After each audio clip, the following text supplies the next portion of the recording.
机场托运行李的安检流程与随身携带行李的安检流程不太一样。随身行李是客人自己带着通过安检，而托运的行李则是在办完值机手续以及托运手续之后，将行李经由传送带传送到专门的地方进行安检。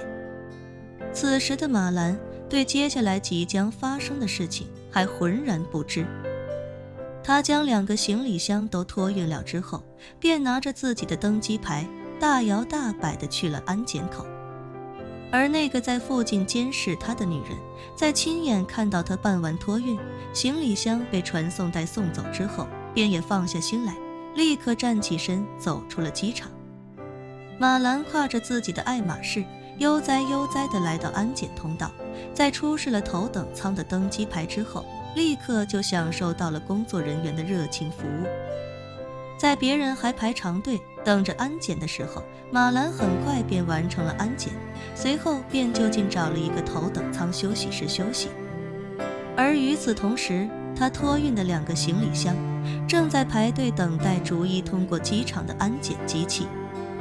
在这个过程中，如果没有发现异常，就会直接放行被送上乘客乘坐的航班，而一旦发现行李有任何异常，海关的边检人员便会立刻对行李进行开箱检查。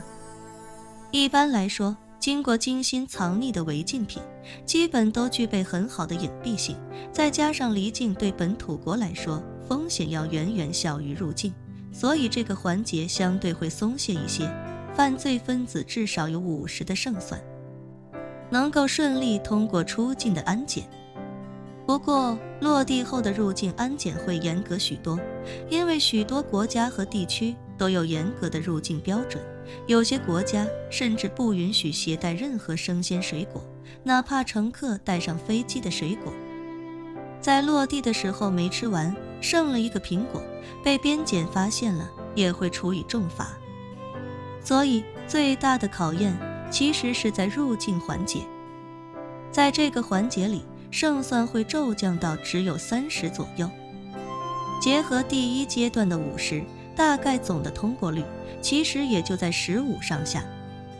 正是因为成功率很低，所以这种新型违禁品在东亚的价格高的初期，单克售价高达2000多美金，是超级富豪的专属产品。只要马兰这次能够成功落地港岛，并通过边检，他携带的违禁品就将价值1000多万美金。而此时的马兰正坐在豪华的头等舱休息室里，一边喝着咖啡，一边拍照，发了一条朋友圈。他的配文是准备启程回国了，心里多少还有些不舍，朋友的私人飞机在湾流公司保养，没办法，只能委屈一下自己，坐一坐普通民航的头等舱了。编辑完朋友圈，他还不忘专门屏蔽了叶晨、肖初然以及肖长坤。发完朋友圈，他这才悠哉地给肖初然发了个视频通话。此时的叶晨与肖初然已经驱车驶离了纽约，开始返回普罗维登斯。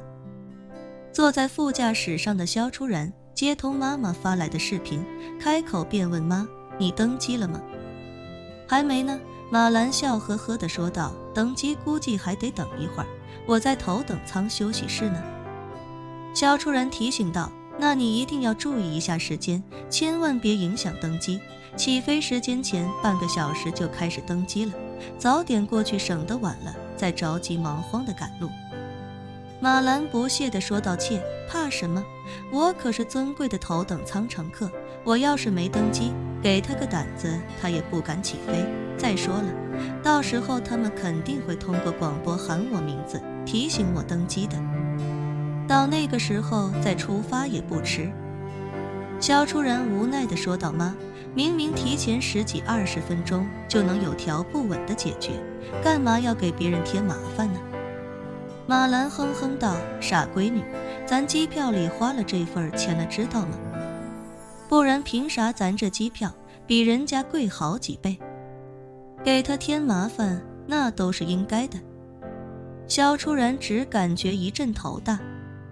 有些时候他觉得自己和妈妈就是两个世界的人，完全找不到一个相同的沟通频率。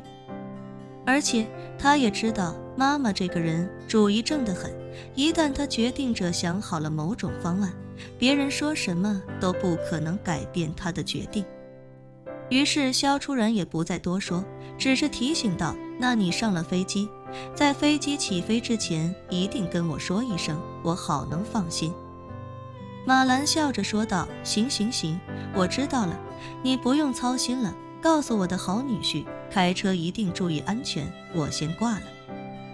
说着，马兰便直接挂断了视频。视频挂断之后，马兰第一时间又去查看自己刚才发出的朋友圈，这一看之下又把他气了个够呛。和上次坐私人飞机时发布的朋友圈一样，压根就没人给他点赞。马兰忍不住骂骂咧咧地嘟囔道，这帮人就是见不得别人过得比他好，没意思，真的没意思。正说着，朋友圈忽然有人点了个赞，马兰一看，差点没把他气死。因为点赞的人又是钱红艳。微信好友这么多人，钱红艳的点赞在马兰眼里是最没有含金量的。正郁闷着，钱红艳忽然发来视频通话，马兰也不禁有些头大，这一瞬间甚至想直接把视频挂断。不过他很快转念一想，反正今天这个事儿是不装一次不痛快，那就跟谁装都一样。于是便按下了接听键，看着视频那头的钱红艳，假笑着说道，哎儿红艳，你这是干嘛呢？钱红艳忙道，兰姐，我刚起床啊，这不是看到你的朋友圈说是要回国了吗？所以就给你发个视频问候一下。马兰诧异地问道，这都快晚上了，你才刚起床？钱红艳忙道，哎呀，兰姐，你可真是贵人多忘事，你忘了咱俩是有时差的，咱们这边现在还是早上呢。马兰恍悟，点头喃喃道，我怎么把这茬给忘了？怪不得朋友圈没什么人给我点赞，大家肯定都在睡觉呢。钱红艳谄媚地笑道，兰姐，你啥时候的飞机呀？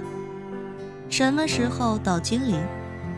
马兰一脸傲娇地说道，飞机大概1个小时后起飞，不过我先不回金陵。啊，钱红艳难掩失望，问他，你不回金陵回哪儿啊？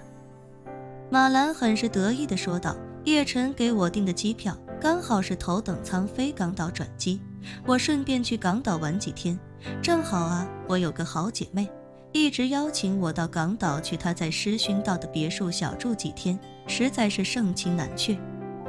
钱红艳无比羡慕地说道，哎呀妈呀，兰姐，还得是你呀，什么人都认识。你这个好姐妹就是你朋友圈里说的那个有私人飞机的朋友吧？